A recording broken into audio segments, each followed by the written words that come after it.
I think a great conversation and a lot of great messages in the chat. And I just want to be cognizant of everyone's time. And I think a lot of the stuff that we've been talking to is leading to effectively building yourself and your brand on LinkedIn, because we all know that eventually you want your prospects to recognize your name. You want them to be on your profile and find things insightful that they can connect with. So this is something I'm personally working on now. So this is probably I'm most excited about this part of the conversation in regards to building your personal brand on LinkedIn, and what are some of your best tips and advice for doing that.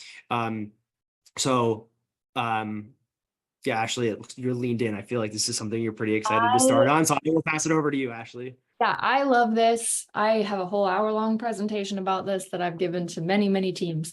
Again, something not to over-engineer, and it's very helpful if you do have a framework, especially if this is something new to you or you're just getting started, right? It can be scary. You're like, what the hell do I write? Why does anybody want to listen to what I have to say?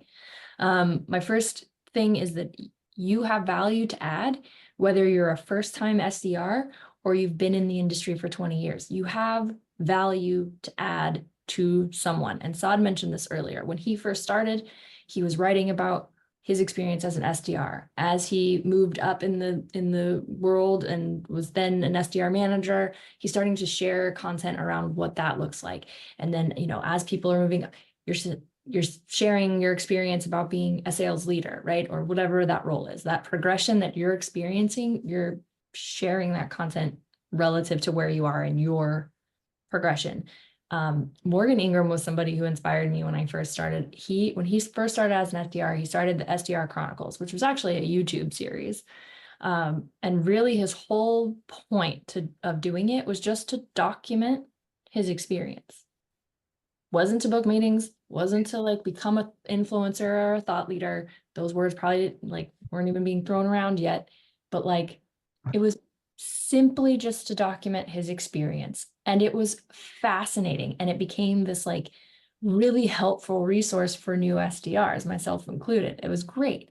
And so I took a page from his book and was like, when I first started as an SDR, I used the hashtag Ashley in sales, and I shared my experience of what I was getting myself into. This was this new crazy world of sales. I'd come from marketing. I was an SDR now. I had been a head of marketing. People were like, what the hell? Why'd you make that jump? And it was a fun story to tell. And so I did. I think the other thing I'll say about building your personal brand is we mentioned niche, and we've been talking specifically about your ICP, your target personas, your target, audience. And I think that's important. You obviously want to be creating content around the things that those folks are going to care about. And people buy from people. So you're a human being with other interests outside of your work and your role. And there are other human beings out there who probably also have the same interests. So I believe it's Josh Braun, who is also a triathlete, right? So Josh shares a lot of content around sales and outbounding and, just really awesome sales content. If you don't follow him, you should. But he also shares stuff about triathlons, which doesn't have anything. I mean, you can connect the dots, but he does a lot between triathlon training and selling and this and that and the other. But that's a great way to showcase something that is important to him that maybe other people can relate to him on, other than just sales content. So my point is, this framework or these bullet points of types of content to share is great. And just make sure that, again, it comes back to being genuine and authentically you, because Saad might see my content about,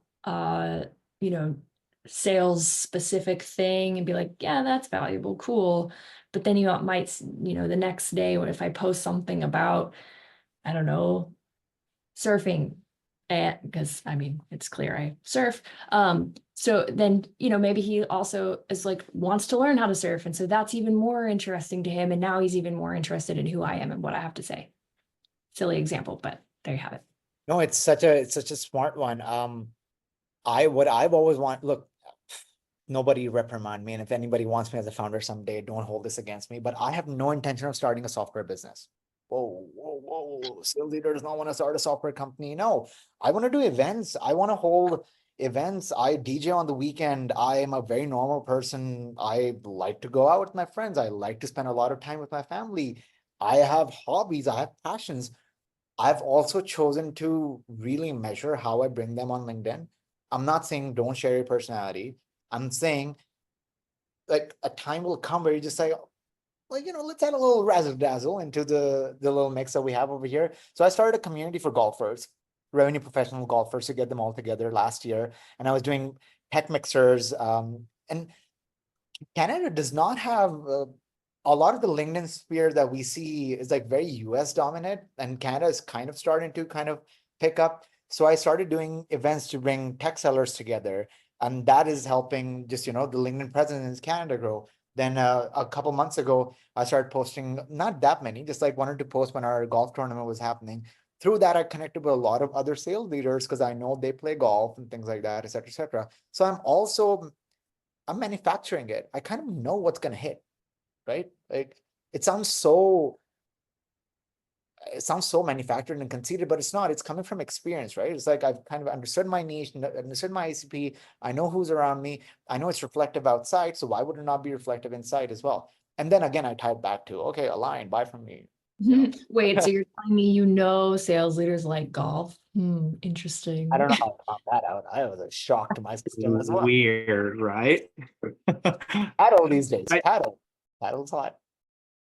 I just learned what paddle was last night. Not pickleball, but like pickleball. Pickleball. But my colleague Simon, who's in the chat, if anybody, he will give you the down low on paddle, like pickleball and racquetball on steroids. I found out about it last night. I was like, that sounds like the easiest way for me to blow out a knee, but super exciting. But I do think I love the idea of building your brand as humanizing yourself. I think as a sales rep, inherently, when you see I struggle with this sometimes, you see your prospect and the title and their experience, and they are very business and professional forward. You kind of like, oh, have I earned the right, and with my experience, with my expertise, et cetera, to comment, to have those things. But as you see more individuals that are building that brand and you are building it yourself, I think it really helps to humanize each other and and be able to have a conversation that maybe isn't business focused. It's not about like, notice you play golf. Crazy. I actually broke 78 for the first time this year. What's your low? Like, what's your handicap? Like, have a conversation that way. And now we've made it. Did you actually break 78? I shot 78 and then followed up with a 96. So for anyone in the chat who understands golf, that is like the most golf thing you could ever do. But to have a conversation, humanize yourself, and then eventually connections lead to conversion and conversations lead to conversion. So I think it's super important to be able to leverage some of these things as you're building out your personal brand. And I think we'll use the last 12 minutes here to talk through some process